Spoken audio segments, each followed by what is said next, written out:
Good morning, class. Good morning, teacher Fatima. Okay, please take your seat.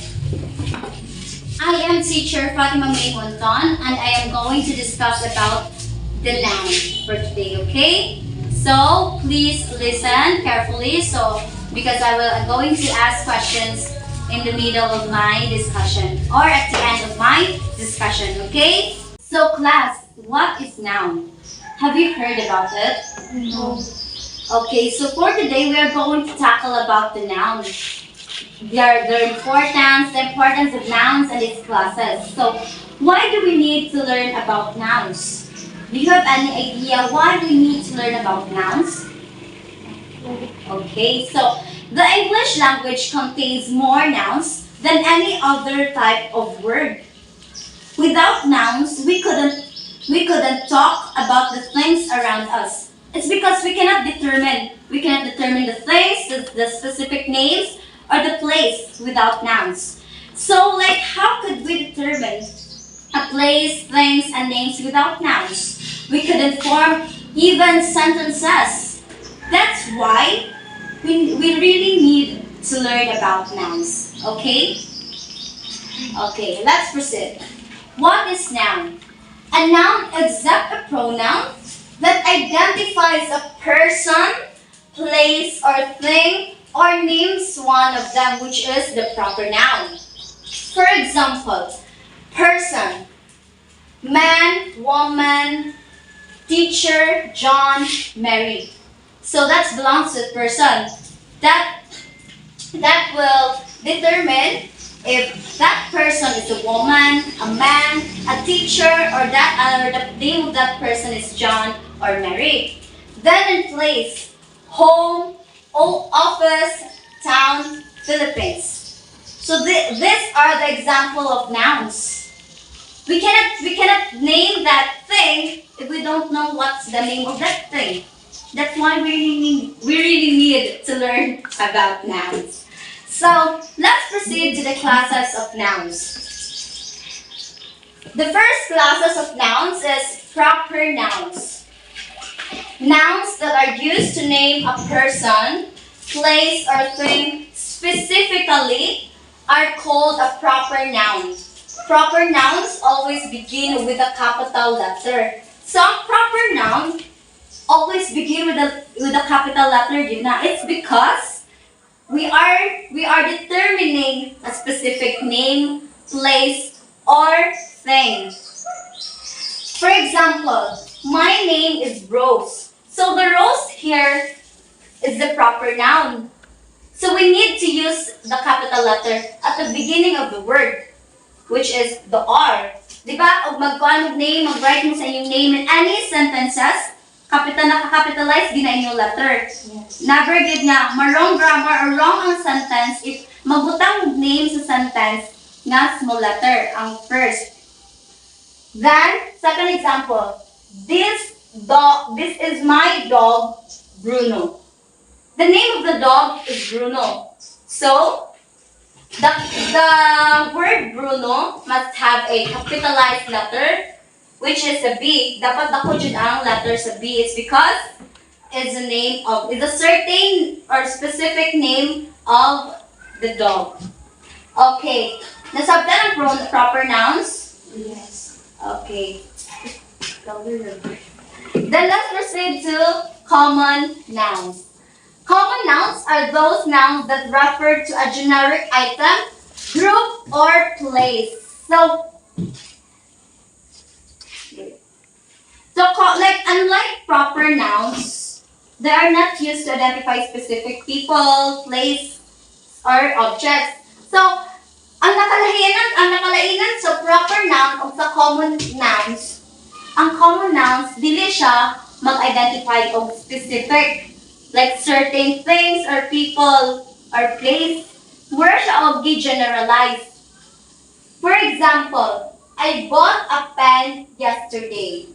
I am going to school. So the nouns in this sentence is the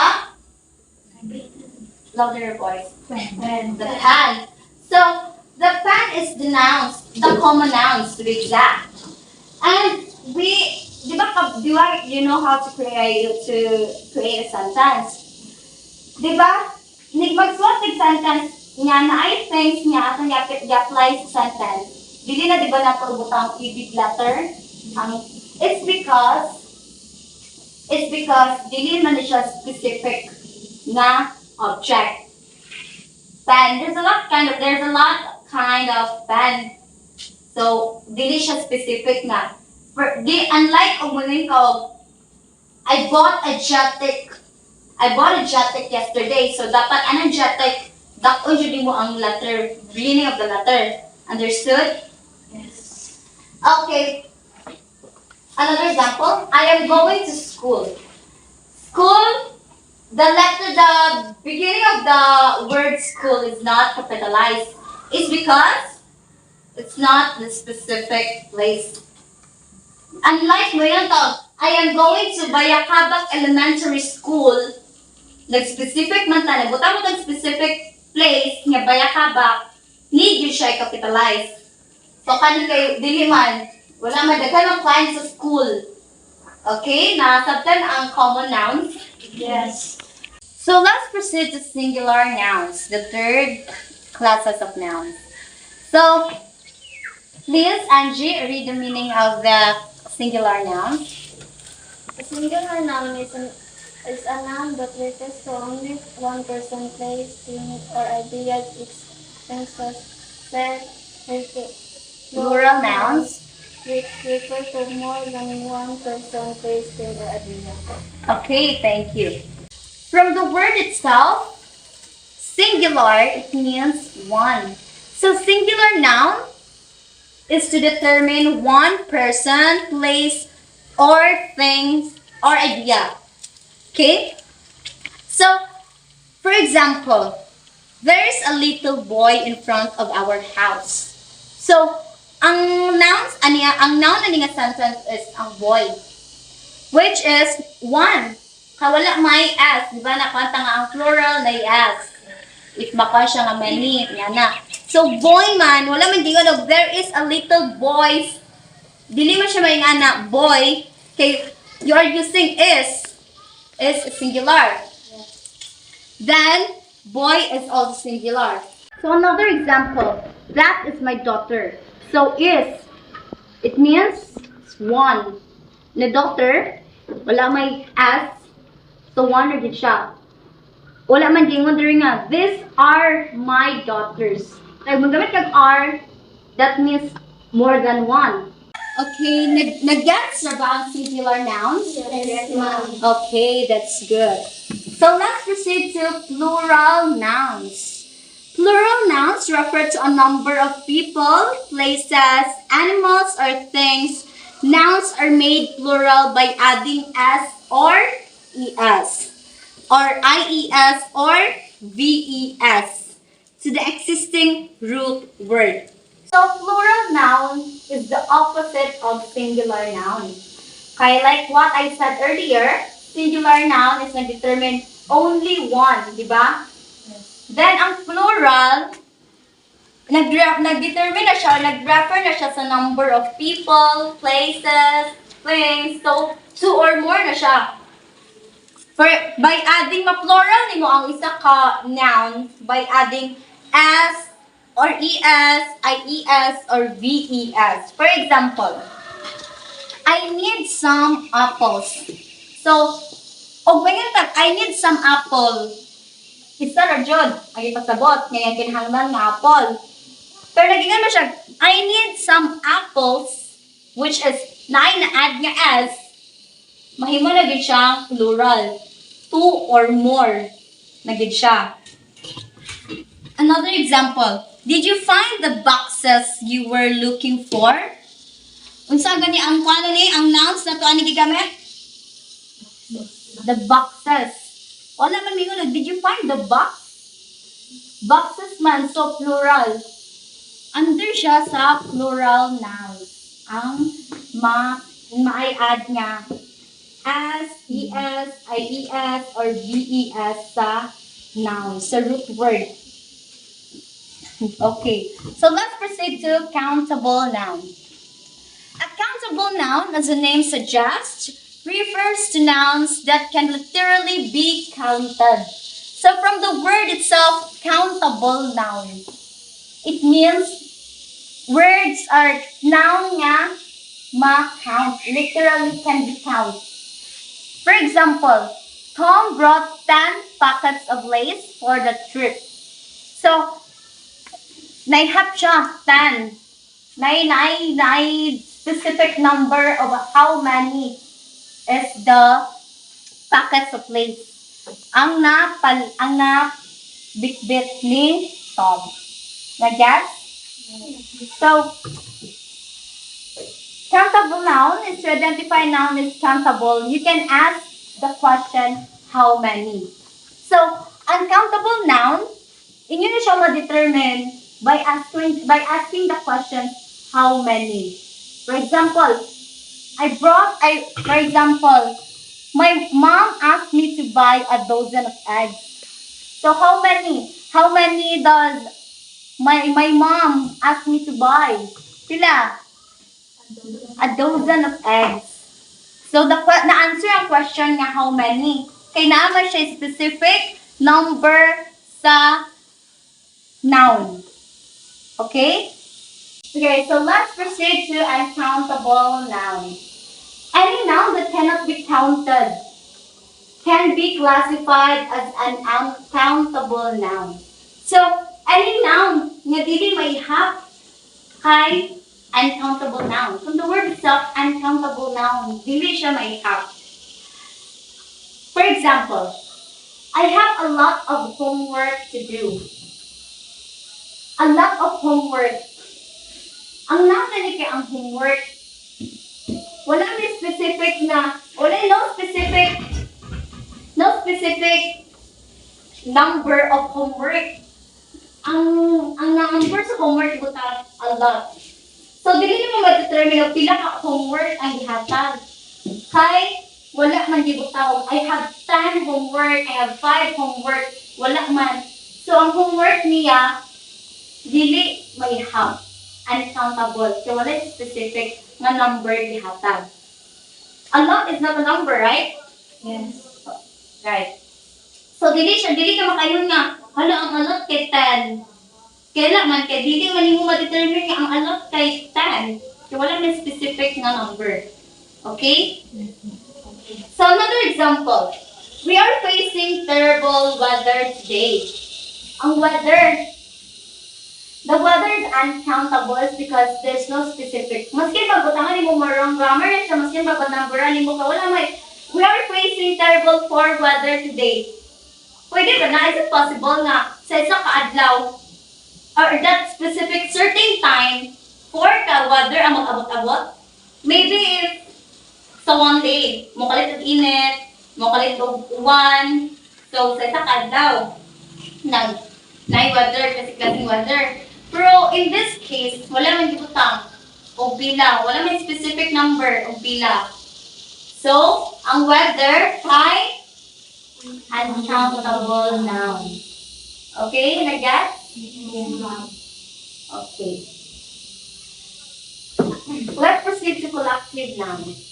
A collective noun is a naming word used to refer to a group or number of animals, people, or things. So, for example, ay ang collective noun, kinag-determine siya, wala siya nag-determine og isa ka tao, wala siya nag-determine og plural pa na, nag-determine siya og group of people, group of animals, nga na siya. Like, for example, a pride of lions. Ang name sa lions, if kanang group, ang name sa group sa lions, kay pride. Gitawag na sila pride. Means, if kana sila nga certain lion, kanang daghan nga lion, dili ka may kanang 24 lions, or the group of lions, dili ka may the group of lions. Ayun pride, the name of the group of the certain animals, which is the tribe.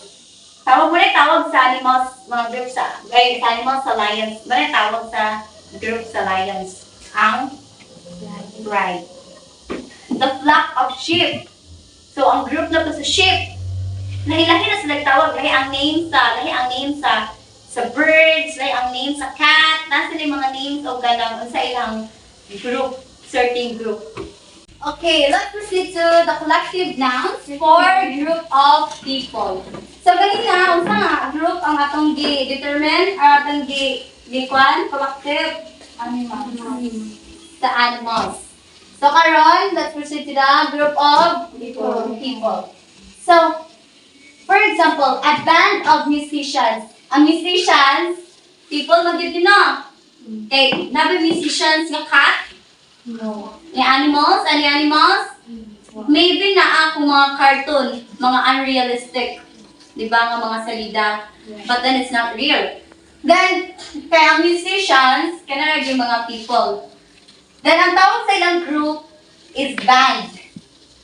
Makabantay mo ng mga, banda na sila, band. Group na sila. Diba? Mga naay mo guitar, naay mo kanta, naay mo drum, naay mo kuan.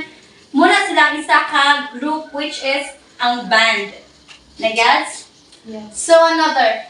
A board of directors. Ang directors, tawag hapon ni, people. Nga, kanay marag certain nga kanang group nga or organization nga nagka-cooperate sila, nag-collaborate. Ang tawag na nila, board. Board of members, board of directors, may board. So, let's proceed to collective nouns for a number of things or objects. Mahumana po sa animals, sa people, ano po sa things or objects. So, for example, a pair of shoes. So, grupo gyapon siya. Kay di man mahitabog ang sa shoes, isa ra yung isuton, ang isa dili. Kay pair mo siya, group man siya, dapat mag-uban siya. Diba? Yes. So, a pair of shoes kanang is part of the collective noun, under sa collective nouns, because it's a group. Two or more is still a group. Yes? Yes. Ay, og isa ra, ano rin na makayon nga dili siya group. Nya pair, yung shoes, mulakaw mo, okay din yung isa ra sa uton. Mag-uban siya ng duha. Di siya may tabo nga mulakaw ka, nga isa ra sa uton. Nga pair sa ay nga is nga kanang part sa imuhang shoes. Di ba? So another example, a chain of mountains. So a chain of mountains, kapatid mo sa chocolate hills, a chain of, that's an example of a chain of mountains. Daghan sila, group. Still a group, kay di naman isa. Isa ka, buntod. Daghan man sila. Ang tawag anak nila is chain of mountains. May means group of mountains. Okay, nag-guess ang collective noun? Yes.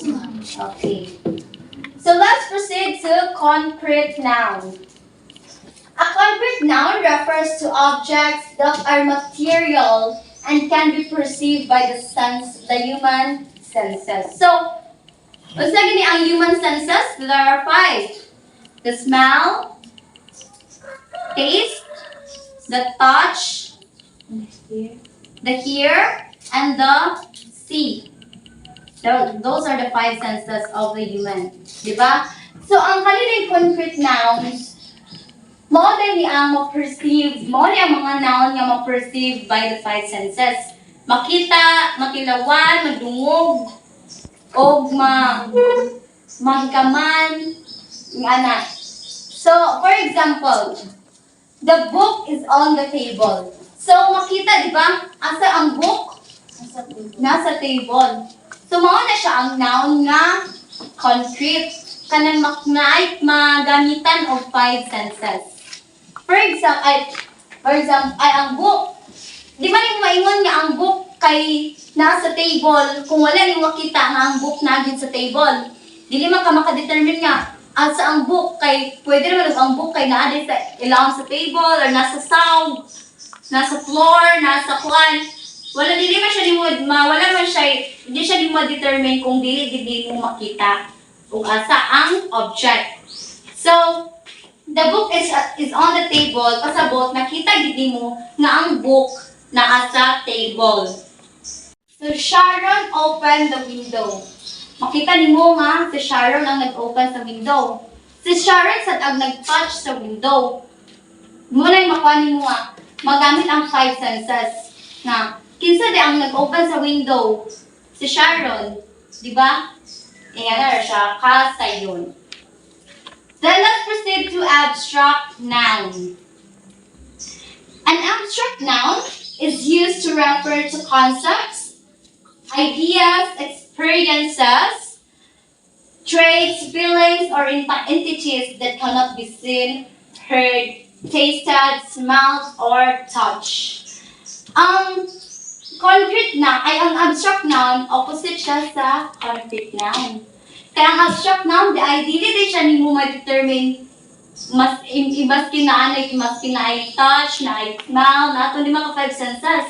Dili din siya. It's because it might be about the feelings, the emotion you have, or ang ideas, ang experiences, na dili man na nimo siya ma-determine by the five senses. For example, love is a strong emotion. Mahikaman ba ang love? Makita ba ang love? No. Dili pud madungog, dili matilawan. It's because it was stating about your feelings. It is about deep inside you. Ang feelings mo, yung emotion. So dili ma-feel siya pero wala ang five senses. Another example, it takes a lot of courage to raise your voice and stand up against injustice.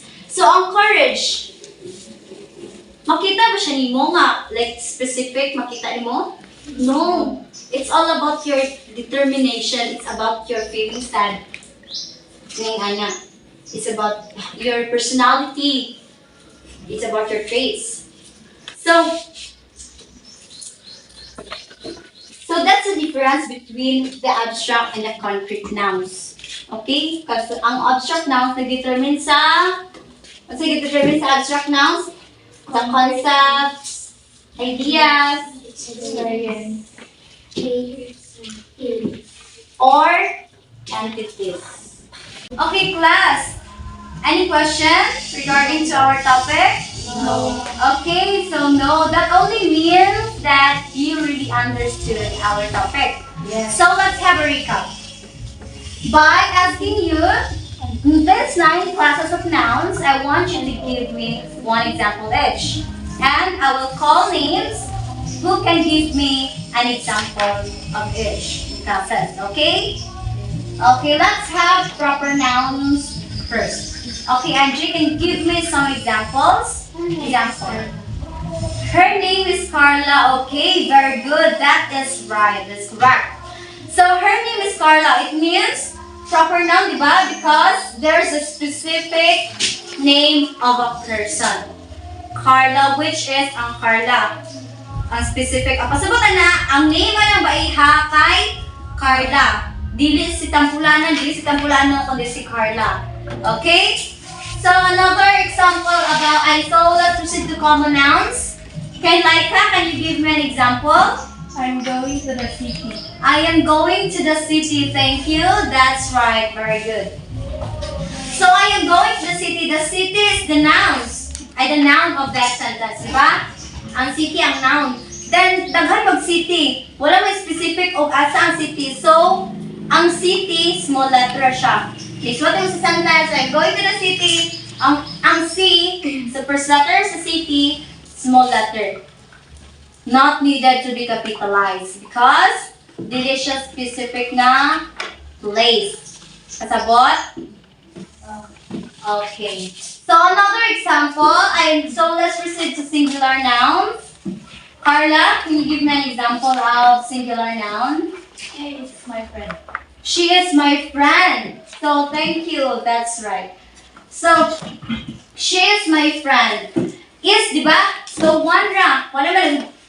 These are my friends. Wala man niya na. She is my friend. So isa lang din siya. Nag-determine na siya only one.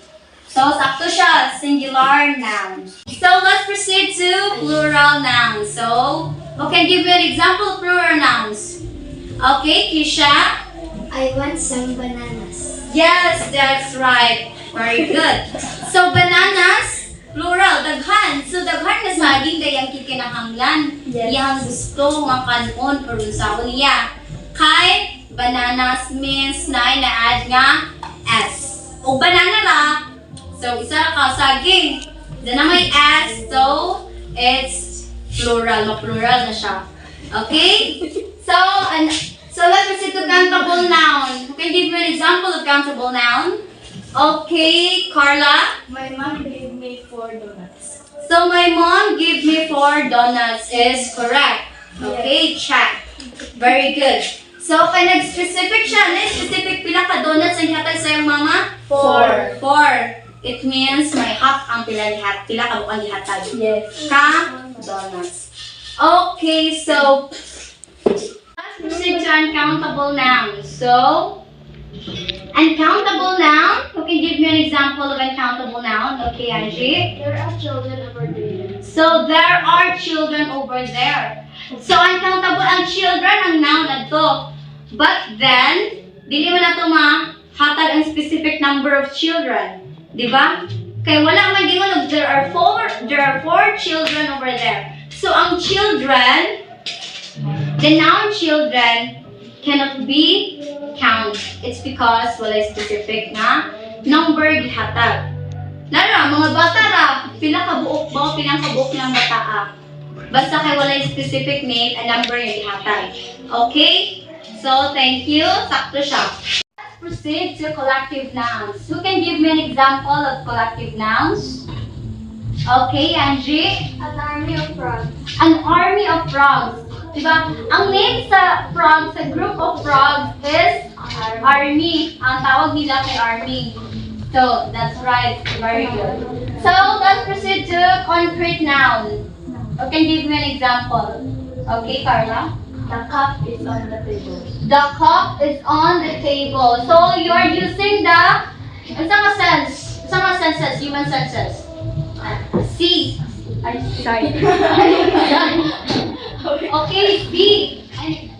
See, ang gamit ni mga senses ka ang see. Nakita niyo mga ang cup nasa table. Kung magbilong ka, makita din mo nga ang cup nasa table, di ba dili?